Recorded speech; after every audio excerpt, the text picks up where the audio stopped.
And so because of me being arrested, I lost him. I left him at a dope house. I was with the police. It was undercovers that arrested me. I was with an informant that set me up. And they told me, you're going away for a long time because you have a rap sheet. You have a long rap sheet, and you're already battling another case for a stolen vehicle. So you're going away for a long time. And all I can think of was my son I left at a house. And I told the cops, I said, well, what do I need to do? I was like, because I have my son I left somewhere. I want to say bye to him before you take me away.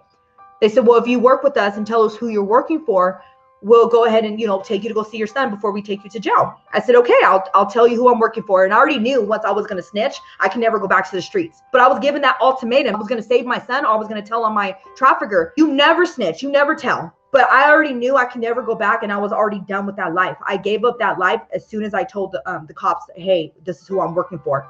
They pulled up his name, and they were already doing an investigation on him and his uncle. I said, oh, okay, well, we know who you're working for. Thank you for the information. We're taking you to jail now. I said, well, what about my son? I want to go say bye to him. They said, no, we're taking you straight to jail. So they played me. In reality, I just want to say that day needed to happen, because if I would have continued, God knows what would have happened. I could have ended up killing somebody. I could have got killed. My son could have got hurt really bad. I'm happy in a way that day happened. They took me to jail, and I called the place where my son was at from the holding tank. I can hear him screaming in the background because he heard my voice. And when he heard my voice and he was screaming, that shattered my heart. I was able to cry. Like I showed emotions. I cried. I said, you know what?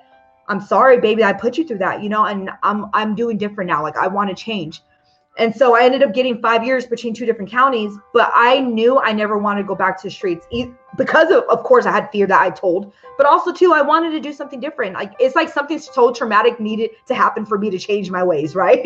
And that doesn't have to happen to everybody. Everybody's journey is different. When I was in San Mateo County, I was getting into a lot of fights. I was still hanging out with the same people. But I knew I didn't want to use again, because they were obviously having drugs inside the jail. And so people were saying, hey, we have this, and that, let's get high. And I said, no, I don't want to do that anymore. I know I want to change.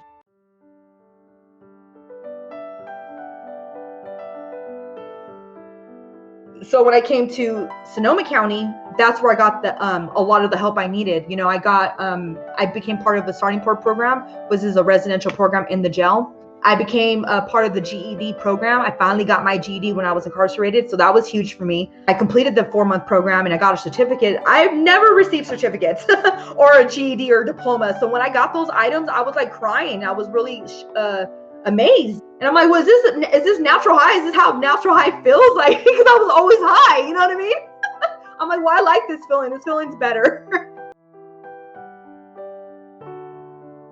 Eventually, I ended up getting out, and when I got out, they referred me to go to Women's Recovery Services, which is another residential program, because they said you need more healing, you need more tools, because you've been through a lot, you have a lot of trauma, and I was scared. I didn't want to be in Sonoma County because I wasn't from that county. I didn't know anybody, but they said it's better. You're better off here rather than going to your mom's to be with your son, because your mom's very toxic for you, or going back to Daly City, San Francisco, where you're from, because you're just going to be around the same people, So I literally had to change everything. I had to change friends. I had to change my circle, my hometown, everything I had to change in order to get away from everything.